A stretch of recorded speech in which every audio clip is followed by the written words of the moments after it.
It's the end of the month, so you know what that means. Today I'm going to be doing another monthly recap here. I'm going to be going over every single album that I listened to in the month, and I'm going to be giving just some quick thoughts on it, a couple sentences about every album.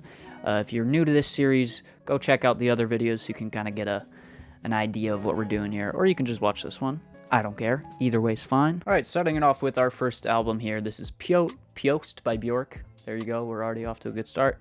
This is another Bjork album that does have great standalone ideas, but it does often fail to create a cohesive album experience. Thundercat's signature warbly guitar and bass tones paired with some pretty goofy and absurd lyrics makes for a fun, but at times one-dimensional record. Similar to the Velvet Underground and Nico, I had a really hard time kind of emotionally connecting to this album, and I do think that it just kind of comes down to a time barrier. The first half of this album is stellar with its kind of emphasis on spacey mixes and linear progressions, but the second half does feature more straightforward songs that don't feel as unique as the earlier tracks.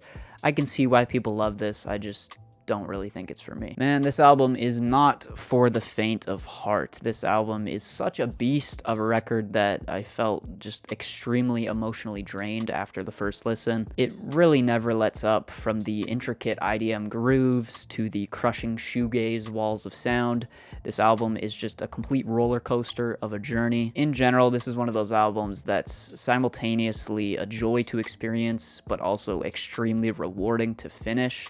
Just an absolutely insane record. Utada Hikaru's Bad Mood is a directionless and personality void pop record that's occasionally saved by some impressive synth work. This Bright Eyes album has some of the best singular tracks I've ever heard from them, but the album does suffer from a lack of focus and coherence both lyrically and instrumentally. Yes, I know this is a classic, but to be honest, this album is at its best when it doesn't take itself too seriously. I mean, just huge respect to Jack Harlow for this album. He could have continued making radio-friendly, bland hip-hop that he made on his last album, but instead with this album here, he decided to focus on providing great introspection and probably his best writing yet. Most importantly, he sounds hungry for the most of the project here. The passion and hunger is evident, and that's really what makes it a super likable album. Chloe's earworm melodies on this album don't do much to make up for the awkward auto-tune and vocal production. There's also a lack of vocal identity on this project. She kind of just sounds like an Ariana Grande ripoff for the most part, and the lyrics are pretty generic. They kind of just feel like they're straight out of an R&B lyric generator as well. I had really high hopes for this project. I feel like it does somewhat live up to those hopes.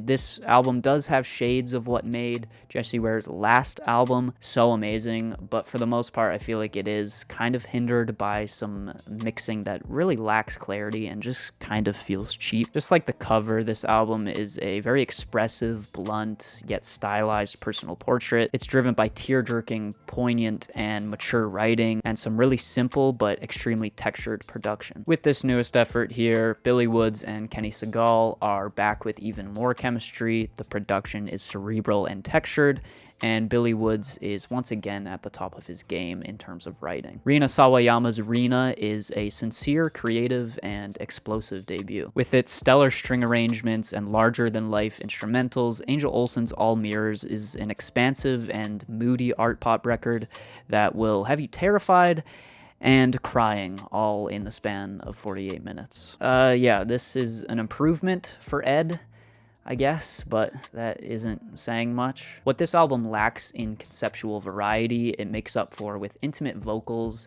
and beautiful lyrical imagery that captures a feeling of intense helplessness. It's actually pretty evident that the Jonas Brothers put their heart into this album, but that doesn't make up for the fact that it's mixed horribly. There's way too much overcompression, and there's some pretty horribly cringe lyrics as well. Most of the tracks on Discovery keep things really minimal, showing that Daft Punk really understands restraint when it comes to production, and really just letting a bass line, a synth line, or a vocal chop really steal the show. I mean, simply put, this is just one of the most beautiful rap albums I've heard in a while. Sawayama is full of glitzy, flashy, and glamorous instrumentals, and supported by a surprising amount of emotional depth depth, vulnerability, and really a potent display of anger and frustration as well. On Be the Cowboy, the messy instrumentals and Mitski's kind of mundane vocal style and melodies don't effectively support her lyricism. QP, I'm guessing that's how you pronounce it, literally just QP,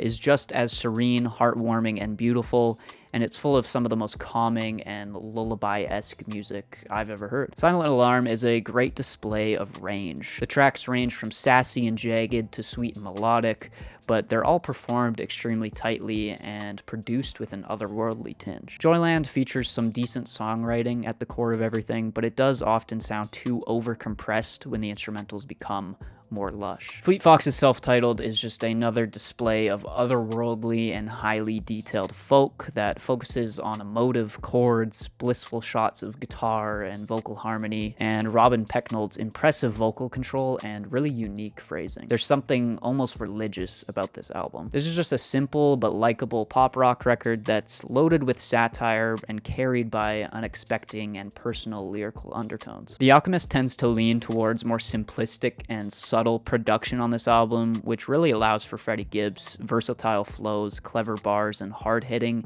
and personal lyrics to shine. Sunlux's Lanterns is an album that thrives when it strays away from gimmicky and dated production, which unfortunately only happens occasionally. While Daytona does feature some wildly unique production from Kanye and some really clever writing from Pusha T, the lyrical content is really heavily dependent on beef with other rappers and really niche references. And it's because of this that I feel like this album hasn't aged as well and it's not as impactful a listening experience as it would have been back in 2018 when it came out. Alright, and the last album here, Vampire Weekend's Self-Titled. If you embrace the peppy, cute, and playful style of this debut that admittedly can seem a little bit goofy on the surface, you will find a deeper appreciation for the intricacies, detail, and just the stellar musicianship at play here. And there you go. That was every single album, every single new first listen album that I listened to in May. We'll go over the top 5 and the bottom 5 as always. Top 5,